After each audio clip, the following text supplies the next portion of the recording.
কোন মুমিন বান্দা বান্দীদের কাছে যখন আল্লাহ আর আল্লাহর রাসূলের কথা বলা হয় তাদের কাছে এটাই ফাইনাল, ঠিক কি না? ওমা কানা লিমুমিনিন ওয়ালা মুমিনাতিন ইযা কাদাল্লাহু ওয়া রাসূলুহু আমরান আইয়াকুনা লাহুমুল খিয়ারাতু মিন আমরিহিম। মুমিন নরনারীর কাছে যখন বলা হবে এটা আল্লাহর কথা, আল্লাহর রাসূলের কথা, এটাই ফাইনাল। এরপরে মুমিনের আর নতুন কোনো চয়েস থাকতে পারে না। আল্লাহ বলেছে 5 ওয়াক্ত সালাত জামাতের সাথে আদায় করো, এটাই ফাইনাল, ঠিক কি না? আল্লাহ বলেছেন চুরি করলে চোরের হাত কেটে দাও। বিশ্বনবী জীবদ্দশায় চোরের হাত কেটে দেখিয়ে দিয়েছেন, চুরি করলে হাত কেটে দাও, এটাই ফাইনাল, ঠিক কি না?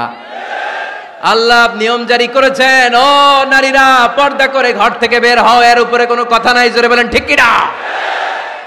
আল্লাহ আইন করে দিয়েছেন রমাদানের 29 দিন কিংবা 30 দিন রোজা রাখবা, এটাই ফাইনাল, এরপরে কোনো কথা নাই, জোরে বলেন ঠিক কি না? যারা সম্পদশালী হয়েছো বছরান্তে 2.5% যাকাত দিবা, বিধানটা কার? এটাই ফাইনাল, এরপরে কোনো কথা আছে?